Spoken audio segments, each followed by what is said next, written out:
So hello everyone, welcome back to the channel. तो जो हमारी क्लास 10th की मैथमेटिक्स का जो चैप्टर है त्रिकोणमिति के अनुप्रयोग, उससे एक बहुत ही इंपॉर्टेंट क्वेश्चन मैं आज आपके लिए लेकर के आया हूँ। तो टाइम वेस्ट के बिना फटाफट से देखते हैं इसका सॉल्यूशन। यह था 150 सेमी की लंबाई वाला एक लड़का बल्ब लगे एक खंभे के आधार पर 1.2 मीटर प्रति सेकंड की चाल से चल रहा है। यदि बल्ब भूमि से 4.5 मीटर की ऊंचाई पर है तो 4 सेकंड बाद उस लड़के की छाया की लंबाई ज्ञात कीजिए। ठीक है, बहुत सिंपल क्वेश्चन है ये भी। इसको भी अच्छे से समझने के लिए हम क्या करते हैं, इसका यहाँ पे डायग्राम बना लेते हैं। तो देखो क्या कह रहा है, ऐसा समझो आप। यहाँ पे एक है ना, एक पोल है, ठीक है, लाइट पोल है यहाँ पे एक, ऐसे करके, ठीक है, जिसकी की यहाँ पे ठीक है, जिसकी भूमि से लंबाई, ज़मीन से लंबाई हमको दी हुई है कितनी, 4.5 मीटर। कितनी दी हुई है, 4.5 मीटर। ठीक है, तो इसका मतलब यहाँ से लेकर के यहाँ तक की लेंथ कितनी हो गई, 4.5 मीटर हो गई। ठीक, अब क्या कहता है कि यहीं पे इसी के ठीक सामने एक लड़का खड़ा हुआ है। ठीक है, इतना बनाए थे, एक लड़का खड़ा हुआ है जिसकी की लंबाई है यहाँ पे 150 सेंटीमीटर। कितनी है, 150 सेंटीमीटर मतलब 1.5 मीटर। ठीक है, वो चेंज करेंगे अभी हम। ठीक है, अच्छा, और क्या कहता है, जो कि इसकी तरफ को, ठीक है, पोल की तरफ को आ रहा है। ठीक है, पोल की तरफ को ही आ रहा है। हाँ, ठीक है, हाँ चल रहा है। तो इसकी जो यहाँ पे स्पीड है वो कितनी है, 1.2 मीटर पर सेकंड, मतलब कि इधर की साइड को ऐसे जो है ना, ये चलता जा रहा है। तो हम क्या करेंगे, आधार को इसके आधार से मिला देते हैं। तो देखो जो यहाँ पे लड़का है ना, वो यहाँ पे ऐसे खड़ा हुआ है। तो यहाँ से जो बल्ब है वो इधर की टाइप है ना, जो उसके यहाँ पे, ठीक है, जो बल्ब की जो यहाँ पे किरणें हैं वो ऐसे कुछ आ रही होंगी। तो इसकी परछाई यहाँ पे ऐसे करके बन रही होगी। ठीक है, ऐसे करके नीचे की साइड को। ठीक है, जो अपना पिछला क्वेश्चन था लगभग ये उसी के जैसा है। ठीक, तो यहाँ पे हम क्या करते हैं, इसको भी यहाँ पे मिला देते हैं। उससे क्या होगा, हमको यहाँ पे दो त्रिभुज मिल जाएंगे। ठीक है, ठीक, एग्जाम में आपने इसको जो है अच्छे से स्केल से बना करके आना है। यहाँ पे अभी आप ऐसे समझ सकते हो। ठीक है, इतना आपको समझ में आ गया होगा। तो ये अपना पोल जिसकी लेंथ है 4.5 मीटर, यहाँ पे जो है एक लड़का खड़ा हुआ है जिसकी लेंथ है 150 सेंटीमीटर। ठीक है, और वो इधर की साइड को, पोल की साइड को जा रहा है 1.2 मीटर पर सेकंड की स्पीड से। हमने ये बताना है कि 4 सेकंड बाद उसकी जो यहाँ पे ये वाली जो परछाई की लंबाई है वो कितनी बढ़ जाएगी या फिर वो कितनी होगी। तो ये हमने फाइंड आउट करना है। ठीक है, तो आपको यहाँ पे क्वेश्चन समझ में आ गया होगा। तो हम क्या करते हैं, यहाँ पे नाम देते हैं पी, क्यू, आर और एस, ये हम नाम दे सकते हैं। और यहाँ पे क्या नाम देते हैं, यहाँ पे चलो ओ नाम देते हैं। ठीक है, ये भी है एक पॉइंट। ठीक, तो हमको यहाँ पे दो त्रिभुज मिल रहे हैं। पहला मिल रहा है पी क्यू एस, ये बड़ा वाला, और दूसरा मिल रहा है ओ आर एस, ठीक है, ये वाला छोटा वाला। ठीक, तो इन्हीं का यूज़ करके हम यहाँ पे इसको सॉल्व करेंगे। अब देखो हम करेंगे क्या, सबसे पहले हम एक काम करते हैं। जो देखो ये वाला त्रिभुज है ना, पी क्यू एस, ठीक है, मैं लिख देता हूँ त्रिभुज, या फिर इसका चेंज कर लेते हैं, चलो, त्रिभुज पी क्यू एस जो कि बड़ा वाला है, तथा ओ आर एस ये छोटा वाला त्रिभुज ओ आर एस में। तो मैं क्या करूँगा, मैं इन दोनों को यहाँ पे समरूप सिद्ध कर देता हूँ। ठीक है, ये जो बड़ा वाला त्रिभुज है और ये जो छोटा वाला त्रिभुज है, इनको यहाँ पे समरूप सिद्ध कर दूंगा। उससे क्वेश्चन बहुत इजीली यहाँ पे सॉल्व हो जाने वाला है। ठीक है, तो देखो समरूप सिद्ध करने के लिए क्या करेंगे, यहाँ पे देखो आपको दिख रहा होगा, जो एंगल आर है, जो एंगल आर है वो भी यहाँ पे कितना है, 90 डिग्री।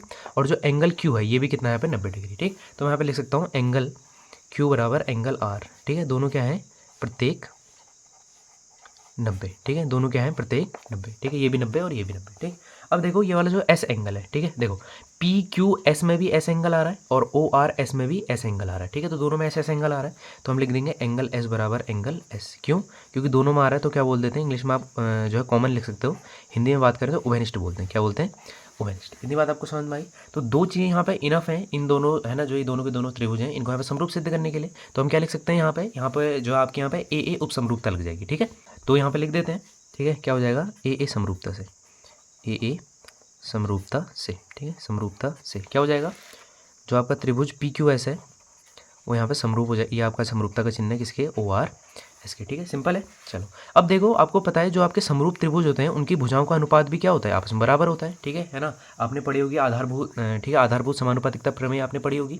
ठीक है, तो हम यहाँ पे जो इसकी, अगर हमने इन दोनों को यहाँ पे समरूप सिद्ध कर दिया है तो इनकी जो भुजाओं का अनुपात है उनको भी हमें बराबर लिख सकते हैं, है ना, संगत भुजाओं का जो अनुपात है। तो ये है पी क्यू, इसकी संगत भुजा हो जाएगी ओ आर। तो मैं लिख सकता हूँ यहाँ पे पी क्यू बट्टे ओ आर बराबर, जो इसकी यहाँ पे संगत भुजा है वो कौन सी है, वो हो जाएगी ये वाली क्यू एस बट्टे आर एस। ठीक है, क्या हो जाएगी, बराबर क्यू एस बट्टे आर एस। ठीक है, इसको हम बोल सकते हैं सी पी एस टी से, है ना, मतलब कि जो आपका यहाँ पे है ना, क्या है, आधारभूत समानुपातिकता प्रमेय। ठीक, इतना आपको समझ में आ गया होगा। तो ये अपना यहाँ पे हमने प्रूव कर दिया। अब इसका यूज़ क्या है, अब देखो यूज़ इसका कैसे करेंगे, ध्यान से देखना। आपको ये दिख रहा है क्यू आर, ये वो डिस्टेंस है जो कि उसने 4 सेकंड में यहाँ पे तय करी होगी। ठीक है, आपको बात समझ में आ रही होगी, जो क्यू आर है ये उस है ना, उसने यहाँ पे 4 सेकंड में जो डिस्टेंस है वो उस लड़के ने यहाँ पे तय करी होगी। ठीक है, तो देखो इसको हम कैसे निकाल सकते हैं, मैं यहाँ पे कर रहा हूँ क्यू आर बराबर। ठीक है, देखो क्यू आर क्या है, क्यू आर दूरी है जो उसने तय करी है, दूरी। तो दूरी का जो फॉर्मूला होता है वो आपको पता होना चाहिए, क्या होता है, चाल गुणा समय, ठीक है। बहुत बेसिक फॉर्मूला है, ये आपको याद होगा, ठीक है, क्लास 9th में भी आपने पढ़ा होगा, ठीक है। तो क्यू आर जो दूरी है, देखो चाल किस स्पीड से, जो उसकी यहाँ पे स्पीड है वो कितनी है 1.2 मीटर पर सेकंड, तो कितना आ जाएगा 1.2, ठीक है। और समय, ठीक है, कितने टाइम के लिए चल रहा है वो 4 सेकंड के लिए, तो कितना आ गया गुणा 4, ठीक है। तो इसका मतलब कि जो अपनी क्यू आर की वैल्यू है, ठीक है, ये कितना आ जाएगा 4.8, ठीक है, 12 चौके 48, यहाँ पर कितना आ गया मीटर बोल सकते हैं इसको, ठीक, ठीक है। यहाँ पे आपको दिख गया होगा ये, ठीक है 4.8। तो इसका मतलब क्यू आर की वैल्यू आ गई है, ठीक है। जो अपनी यहाँ पे क्यू आर की वैल्यू है वो यहाँ पे निकल करके आ चुकी है। तो अब ये सारी की सारी जो वैल्यूज़ हैं इनको हम यहाँ पे यूज़ करेंगे, ठीक है। कैसे यूज़ करेंगे, देखो अब हम इसको बनाए थे समीकरण नंबर 1, ठीक है, जो हमने ये यहाँ पे निकाला है। देखो इसको हम यहाँ पे पहले थोड़ा सा और सही से कर देते हैं। देखो क्या है, पी क्यू बट्टे ओ आर, ठीक है। मैं समीकरण 1 से लिख रहा हूँ। देखो क्यू एस दिख रहा है आपको, ये जो क्यू एस है ना, ये वाला क्यू एस, ये वाला क्यू एस है, ठीक है। ये क्यू एस दो चीज़ों को जोड़ करके बनाए, पहला आर एस और दूसरा क्यू आर, ठीक है। तो मैं यहाँ पे लिख सकता हूँ R S plus Q R by R S, ठीक है। इतनी बात आपको समझ में आ गई होगी। क्यू एस को मैंने चेंज करके are S plus Q are लिख दिया, ठीक है। अब देखो जो पी क्यू की वैल्यू है, जो पी क्यू की वैल्यू है वो है यहाँ पे पोल की लंबाई, ठीक है। जो यहाँ पे लाइट पोल है वो कितनी है 4.5, तो कितना आ जाएगा 4.5, ठीक है। ओ आर क्या है, देखो आपको दिख रहा होगा ओ आर है उस, है ना, जो लड़का खड़ा है उस पोल के सामने, उसकी लंबाई वो यहाँ पे है 150 सेंटीमीटर। तो देखो सारे की सारी जो यूनिट है वहाँ पे जो है मीटर में है, तो 150 सेंटीमीटर को हम चेंज कर देंगे मीटर में, तो कितना आ जाएगा 1.5 मीटर, ठीक है। आर एस, देखो आर एस वो है ना, जो ये आर एस है ये वाली लेंथ है जो कि हमने यहाँ पे निकालनी है, जो कि उसके यहाँ पे क्या है, जो कि उसके यहाँ पे परछाई है। आपको बात समझ में आ गई होगी। तो वही हमने यहाँ पे निकालनी है, तो आर एस की जगह आर एस रहने देंगे। क्यू आर, देखो क्यू आर की वैल्यू मैंने यहाँ पे फॉर्मूला यूज़ करके निकाली है, कितनी आई है 4.8, तो यहाँ पे लिख देते हैं 4.8, ठीक है। और बट्टे आर एस, फिर से आर एस आ गया, वो तो हमने यहाँ पे निकालना ही है। अच्छा अब देखो क्या हो जाएगा सिंपली, ठीक है, इसको हम यहाँ पे सॉल्व कर सकते हैं, ठीक। यहाँ पे क्या करते हैं, ये जो आर एस है इसको इधर शिफ्ट कर देते हैं और इसकी जो है गुणा इधर कर देते हैं, तो कितना आ जाएगा 4.5 आर एस, और यहाँ कितना हो जाएगा 1.5 आर एस प्लस 4.8 इंटू 1.5, ठीक है, ये हो जाएगा। चलो तो अब क्या करेंगे, ये जो आर एस है इसको इधर शिफ्ट कर देते हैं, तो कितना हो जाएगा 4.5 R S minus 1.5 are S, ठीक है।